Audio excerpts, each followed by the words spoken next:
Là, c'était ce que je vous disais tout à l'heure, c'est les seigneurs quoi, qui avaient cet ermitage. Hein. Donc c'est un petit vignoble tout exposé au sud. Donc il va commencer un peu sur la ligne de crête là, et qui va faire à peu près 3 km comme ça. Donc d'ouest en est, avec une exposition plein sud. Voilà. Donc c'est ce qui fait l'ermitage, c'est que là on est totalement plein sud. Voilà. Alors, 3 km di lunghezza piano tutto. Okay. voilà. Alors après, la particularité de l'ermitage, c'est d'avoir des sols très différents.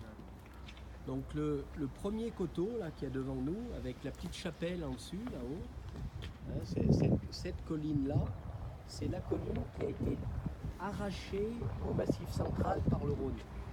Donc tout ça, c'est que du granit.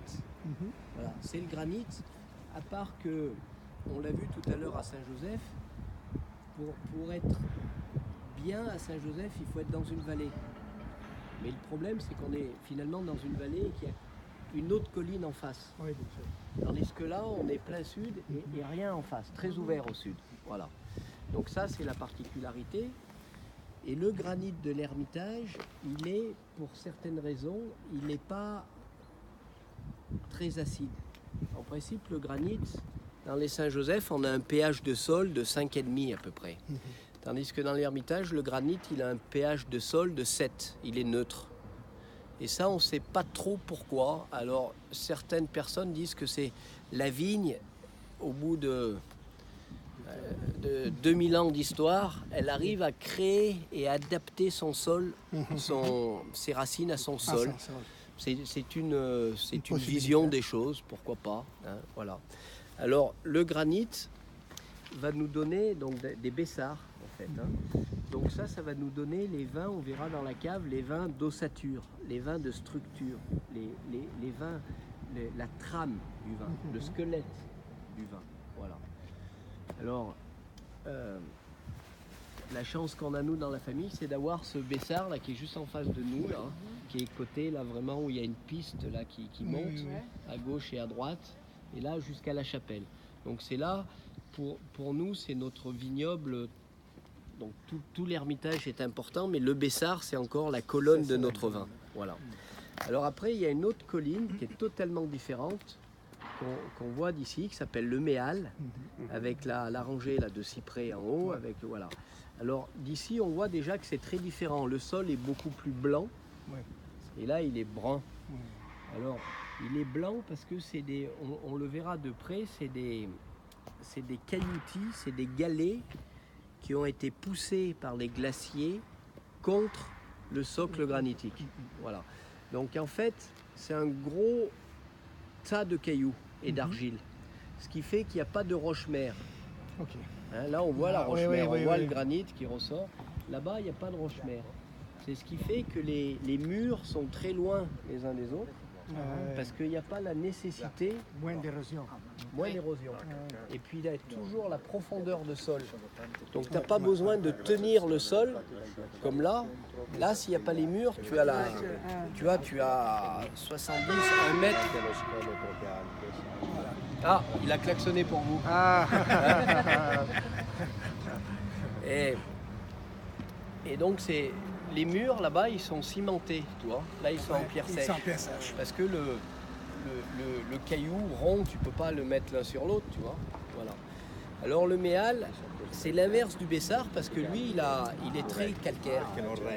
Il a un pH de sol qui est presque de 8,5, donc il est calcaire, tu vois. Et le Méal va donner dans le vin la chair.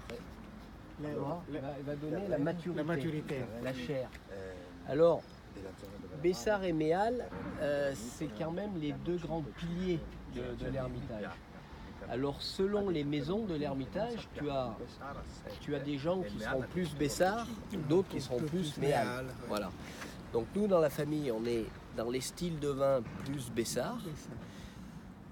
Méal, c'est vraiment la chapelle de Jaboulet.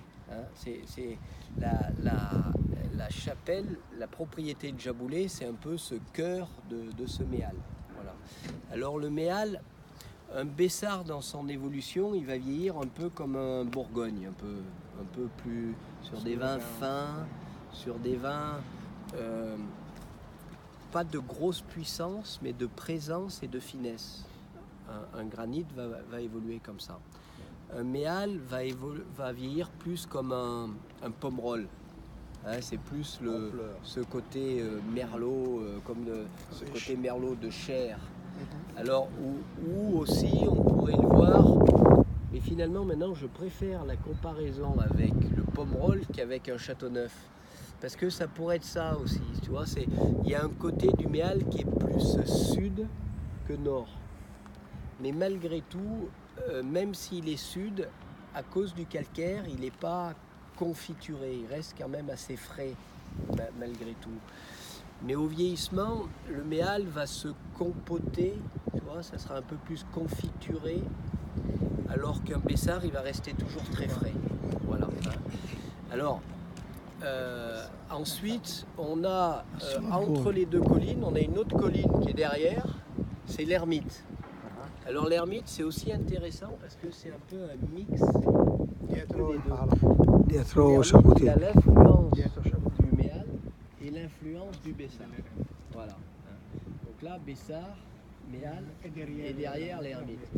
Puis après, on verra d'autres termes. Maintenant, l'histoire de l'ermitage, la culture de l'ermitage, c'est l'assemblage. Ah oui, ça, je l'avais déjà demandé. Voilà. Alors ça, c'est notre histoire. C'est ce qui fait que quand l'ermitage a été créé comme appellation, une appellation, alors maintenant, ça ne veut peut-être pas dire grand-chose, mais c'était, peut-être qu'il faut traduire, ce que c'était important, c'était les usages loyaux, locaux et constants. Sì, gli usi locali e tradizionali.